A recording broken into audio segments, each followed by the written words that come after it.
Yeah, I think one, the way they can produce those type of numbers, and still be, I'm not calling like a team that doesn't blitz a whole lot. They're not a lot of exotic looks. They just kind of put the ball down and play. They're fantastic in the back end. I think their front is great. They're getting a lot of pressure on the quarterbacks.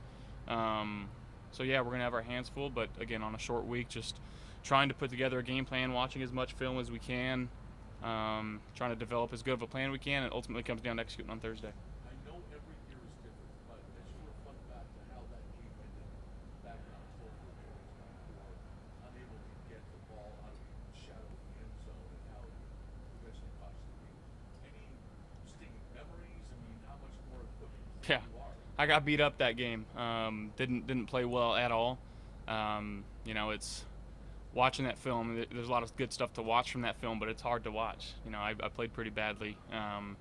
So yeah, hopefully we can go out there and play a little bit better and move the ball a little bit better. But again, this defense is no easy task to go against, and it's going to take everything that we got from everybody on the field. You talked about Shavers after the game, and Joe and Sean have both kind of talked about him making the most of that opportunity, and it seems like the trust factor for you with them is quite high. How has he earned that from you? Hearing. Shavers and you, the trust that you Oh give yeah, him. yeah. I mean, I think yeah, it's so high because I've watched him for years just come out and work extremely hard. He's typically one of the last people to leave the practice field. Anytime I want to throw extra, he's always out there. He does the little things the right way. In the run game, again, he's going in and doing some of the dirty work for us. And I can continue to say the most positive things about the guy because again, each and every day, that's who he is. He's an extremely positive person, but he works extremely hard. And he's still learning and growing in this game. And it's been awesome to see how he's progressed in his career, and I still think there's a lot of room to grow with him. Josh, kind of going on that, you often said that the reward for doing is the opportunity. How does that maybe manifest itself with a guy like Tyrell coming off the game that he has? Yeah, again, he does things the right way, and typically when you do that, you find yourself in the right spots. And he's prepared when the opportunity comes his way to make the most of it. And I think we've seen that so far from him, and he continues to make plays. And again, we haven't asked him to do a whole lot in the passing game over the first, 8 weeks of the season, whatever we're at right now.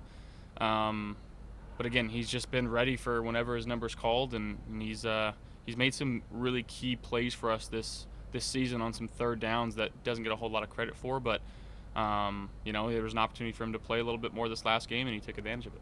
Josh. It seems somewhat a receiver in those kind of situations when they get those opportunities. Does that build like more trust in them when you're making decisions who to throw the ball to? Does that help build that trust? Absolutely. To know that, again, this guy's been working extremely hard, and he's in the right spots, and he's making plays, and he's big, he's fast, he's an easy guy to throw to. Yeah, I mean, it makes you root for him, but it makes it easier to throw to him. You have this trust in him. Jim said when you got in here on Monday, the first two, Joe, you wanted to talk about it, look at perceptions from the game this week. When you look at that whole game in totality, what's your overview of how you played? I didn't play too well. I don't think so. Obviously, in that second half, we got things rolling. The dumb, boneheaded decision early on, trying not to take a sack, and the one to Dawson, fourth down, trying to sneak one in there. Those plays are happening, but that first one just can't happen. But there was a couple throws throughout the game that I just feel like I went back. The one to Khalil, ball came out really good. The nose just didn't turn down. The wind just kind of sailed it high on me. There was one to Josh Palmer on the naked where I was kind of in between steps, but again, that's a throw that I should make. The one to Reggie in the end zone, the 2-point conversion, the ball on the way up hit my thigh pad and was coming out of my hand, so it was wobbling a little bit, but again, just better mechanics put me in a better spot to throw that ball there. But I can go down the list. There was just too many throws that I feel like I don't miss. And there's really no excuse for that. It's just going out there and, again, trusting the guys. And I need to make those plays when the opportunities are there. And, I'm confident that we can still get things going there. Given our distributed football, do you think this offense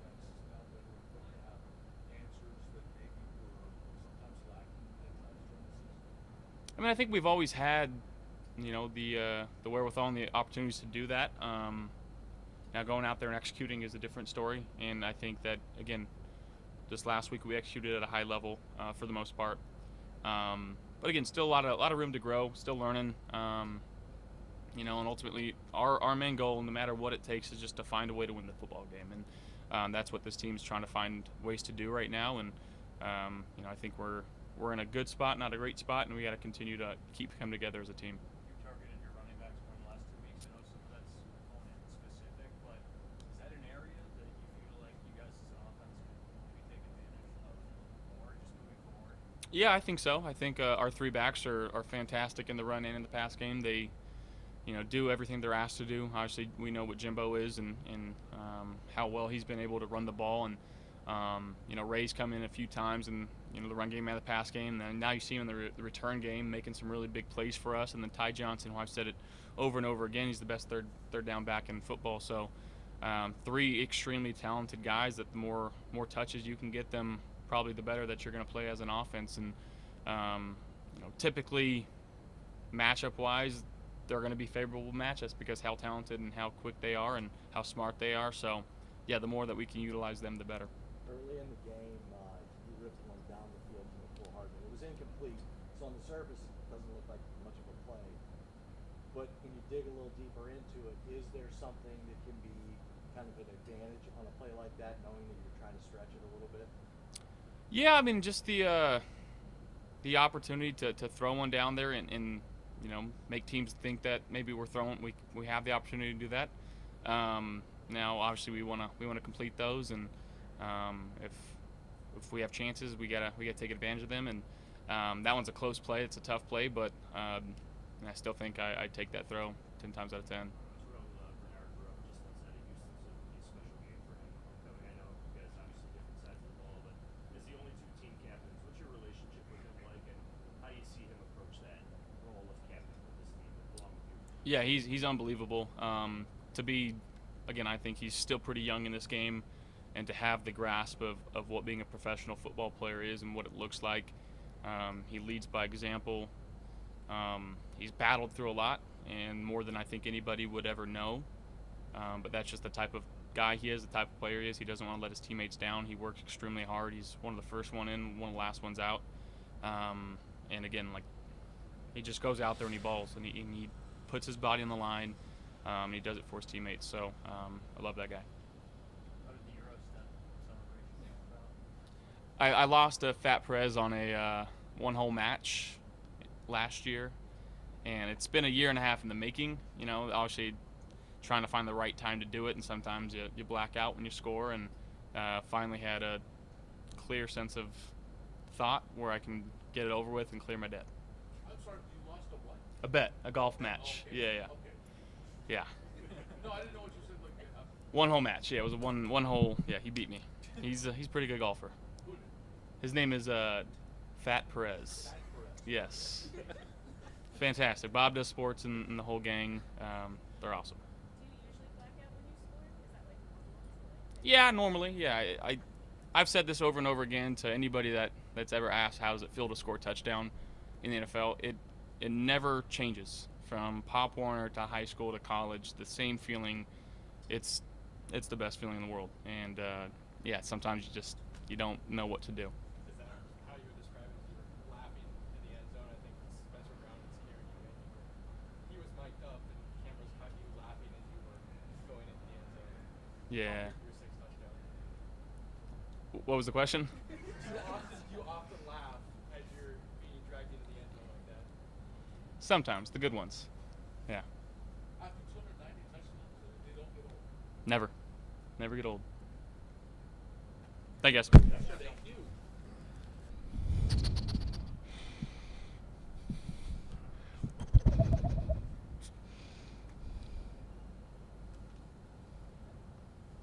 Good. Let's hit it. How was it? Key to City's cool. It still hasn't really settled because I still, I don't know where the key goes, but it's cool. I have it in the house. I look at it every day. It's pretty cool. when I heard the stat that there was only 5 people that ever got it, it's like, yo, that's crazy. But, I'm thankful, man. Buffalo, it's been a journey here. It really has. But, life goes. It's coming up Thursday. You got some pretty good DNs on the Falcons. On the Texans. How does that affect your game plan? Well, the good thing about it is the NFL is filled with good defensive ends. So, not to take nothing away from them, 5-1 and 5-5, they play very well when they're on the field together, and they impact football games. I think overall, the good thing about it is we've played them before, so they know who we are, we know who they are, and the respect is there of the competitive level. Like me and Spence are great tackles too, so I think the battles week in and week out in this league, they're tough no matter who it is. Like, you hear about guys like Myles Garrett have 4 sacks in a game in 1 week, 5 sacks another game. Like, this league is filled with some war dogs, man. So I enjoy playing against good players. I really do. That's why I play this game, to protect my quarterback against good players. That's what makes it fun. But I tip my hat to him, to both of those guys, even the inside guys, right? Like Tim Settle is over there. Tim was here, and Tim time. So we'll see Tim in 5-1 and 5-5 in a couple days, and we'll get after it.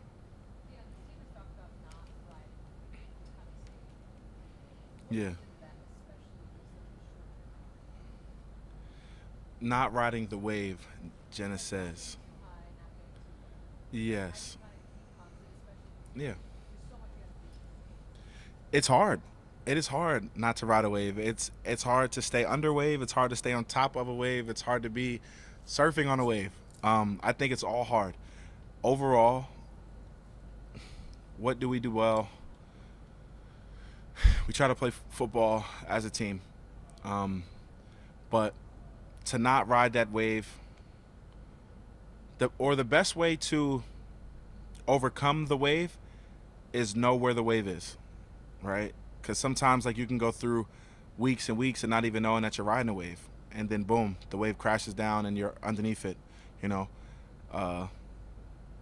Just know where the wave is, and know that the internet will take you on a higher wave than reality will. So if you stay on the internet, you look at everything, and when everything is going well, that wave will surf you all the way into the brick wall, because eventually that wave stops. All right, but understanding, I would say, where the wave is, so you know how to manage, if you need to speed it or not. Can I ask you like a kind of weird one? Can I ask you like it's not crazy weird, but it's. I'm ready. I've been waiting for this. I know. I've been waiting for this. You're good at these, which is why I feel like. Let's go. Is there anything to be said about the weird games you have played in that building? When you guys have gone there, there have been some weird games. Give me an example. So 2019, that wild card game was nuts. What was nuts about it?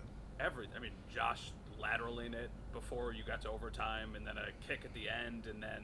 Is that weird, or is that just great football? Well, I think there was a lot of weird in the game, and then last year, the offensive struggles, it felt like a bit of a fork in the road, and then you guys really responded. 2018, that game did not go well. I know, and that's a very long time ago. But is there anything mentally about playing in a place where there have been like these weird games? Like, is there anything there? And that's why it's a weird question. Okay, you're talking about going to Houston? Specifically in that Specifically in Houston. Yeah. Right, because we have played some games there, right? Like, we had the playoff game that one year. Yes. 19. Right? 19, right. That's what you're talking about. They had J.J. Watt. Yes. That was a minute ago, yes. I didn't even think about that. Okay. So I didn't even think about it. I didn't even think about it, but we have played some weird games.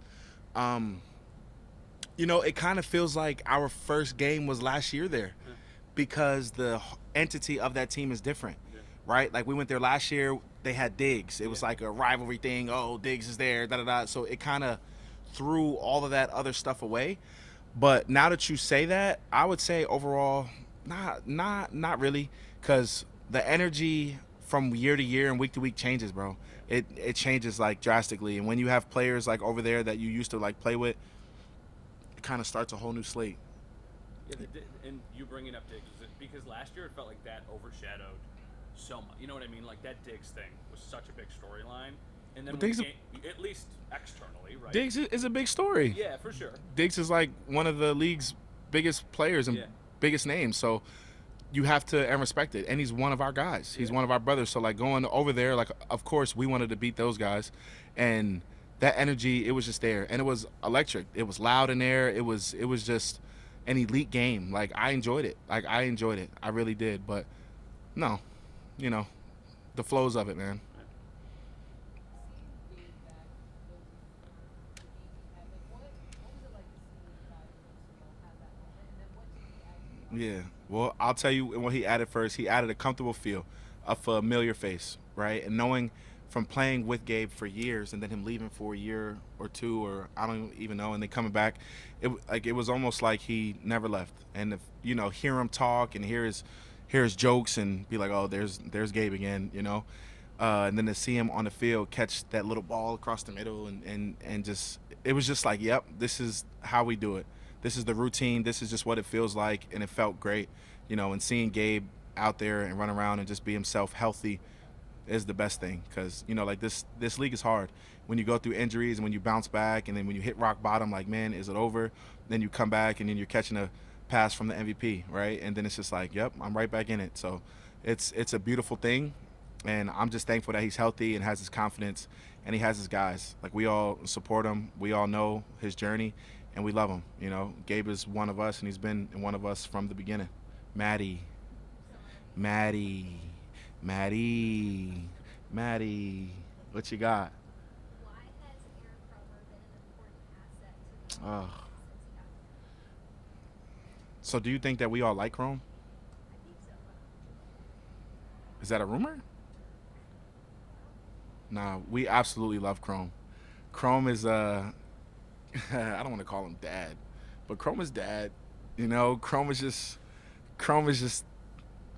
yo, how can I give Chrome an example?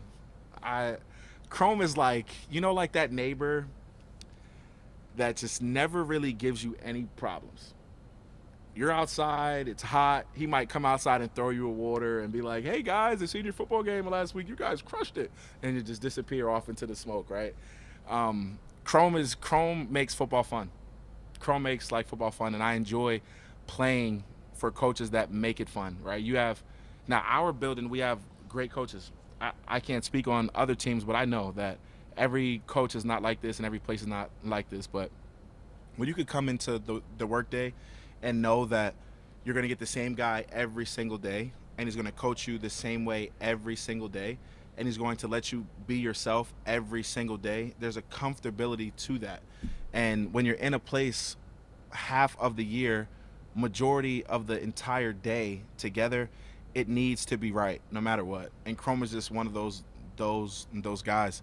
And even with like creating that award, right, the Protector of the Year award, for a guy like Chrome, he would have had 3 or 4, maybe even 5 players that have won that award if the award was present for 25 years. So guys like to play for their coaches, and Chrome is one of those guys that we all enjoy playing for. So, you know, Chrome dog. We call him Chrome Daddy, so Chrome Daddy. How has he made me a better football player? Chrome has made me a better football player by, I would say, allowing me to fully play free and not, you know, making problems where problems don't exist just because it's not by the book. Like I am such a, I guess the word is a unorthodox tackle, that I play the game so differently, right? Like I had to go through the torture of like a 3-year window where every time I would do a certain thing on the field, they would call holding. And now they don't call it because I'm showing what is actually happening, and he's speaking on exactly what's happening, and different things, like when I'm chopping guys down and when I'm jumping on guys and different things, he's allowed me to just play free and when things would happen, like you would have like some coaches like that would yell at you and be like, bro, that's not right. And then you have like some coaches like that would literally look you in the face and be like, we're on the same page. Keep doing you. And when you can have a coach that's on the same page as you as a player, it's amazing. Because, you know, I've been playing some of the best ball, and that's because of my coach. It's because of my coaches. It's because of this building, right? My teammates.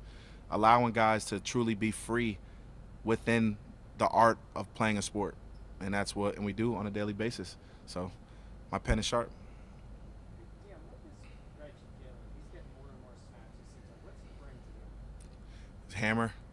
Like he's just a sledge, man. He's literally a sledgehammer. Reggie is one of the quietest, toughest dudes I've probably ever met. He's just,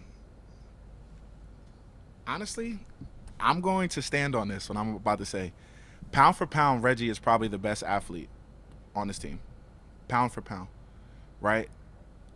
He's big, he's fast, he's strong, he's physical, he's quick, he's intelligent.